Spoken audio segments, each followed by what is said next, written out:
If you're new here, don't forget to subscribe to our channel and hit the like button. Your support helps us share more amazing stories. What if the moment that changed your life forever arrived not with a bang, but with a gentle knock? Most life-changing moments don't begin with chaos. They don't start with screaming matches, shattered glass, or dramatic revelations. There isn't always a secret waiting in the shadows, ready to explode. Sometimes a story begins with something so ordinary, you almost ignore it. A simple knock on a door.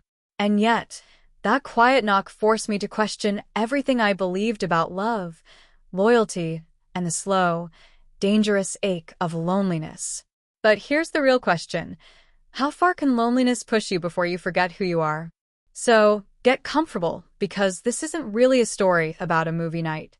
It's about how one tiny decision, a decision so small it feels harmless, can quietly redirect an entire life while you still believe nothing has changed.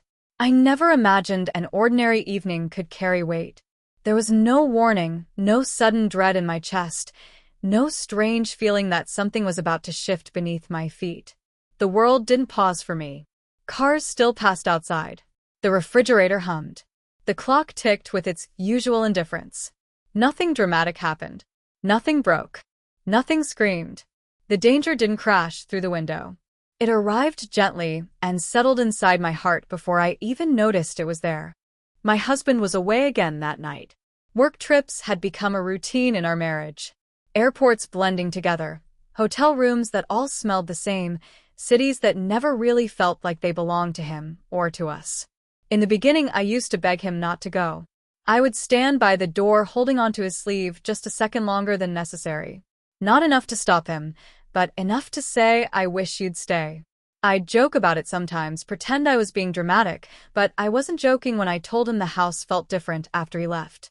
Too quiet, too large, empty in a way that silence alone couldn't explain. He always promised the same thing. Just a few more trips. Just until things settle. It won't always be like this. Eventually, I stopped asking. Not because it hurt less, because pretending I was okay became easier than admitting I wasn't. That evening unfolded like so many others. I made dinner for one. The food filled my stomach, but not my appetite. I chewed without tasting. A glass of wine sat beside me, more habit than enjoyment. The television played something in the background I couldn't have described even while watching it. I didn't want entertainment. I wanted noise. Silence in an empty house has a way of becoming loud. 5 minutes later, my phone buzzed. A message from my husband. "I'll call you later." Later usually meant tomorrow. I stared at the screen for a moment, then locked it. I told myself it was enough. It had to be enough. I stood at the sink rinsing my glass, watching red swirl away down the drain. That's when I heard it. A knock. Not loud. Not urgent. Just patient. I froze. No one ever visited that late. For a moment, I didn't move. I assumed it was a mistake. Someone at the wrong door. Then it came again. Soft, steady, polite. And somehow that made me more curious than cautious. When I opened the door, Daniel stood there. My neighbor. Early 30s. Quiet. Always courteous in the way strangers remain courteous when they never expect to know each other. We had shared smiles near the mailbox, small talk in passing hallways.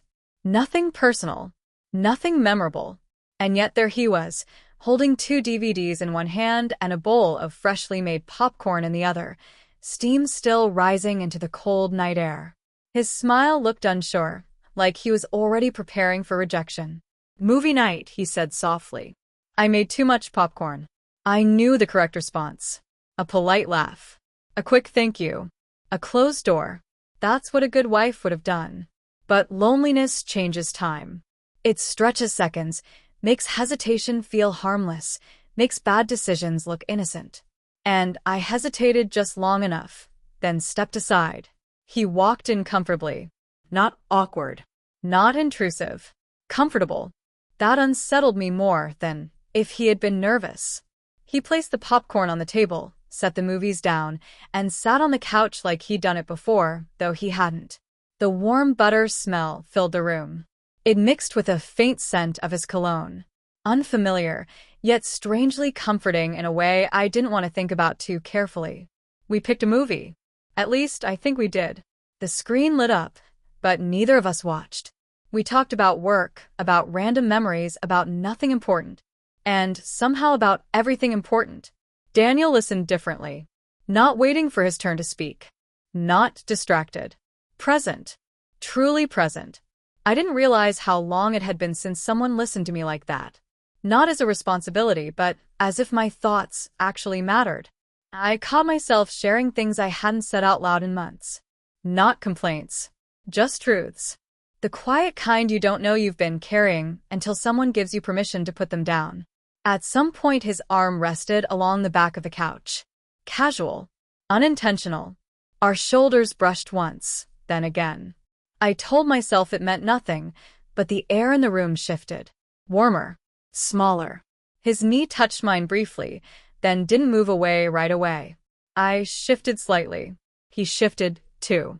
And without either of us acknowledging it, the distance disappeared. Our hands reached the popcorn bowl at the same time. Neither of us pulled back immediately. That moment lasted longer than it should have. Long enough for my heartbeat to change rhythm. Long enough for awareness to replace innocence. I looked at him. He wasn't watching the movie. He was watching me. Not politely. Not casually. Honestly. Unfiltered. My stomach tightened. I turned away, but I could still feel his attention. My phone vibrated on the table. His name lit the screen. My husband. I didn't reach for it. And that choice alone should have told me how far I had already gone. Daniel's fingers brushed mine again. This time I didn't move. "You're quiet," he said gently. "Do you want me to leave?" That was my exit. My last clean escape. One word could have ended everything, but I said nothing. And that night, I learned something terrifying. Silence can be louder than confession.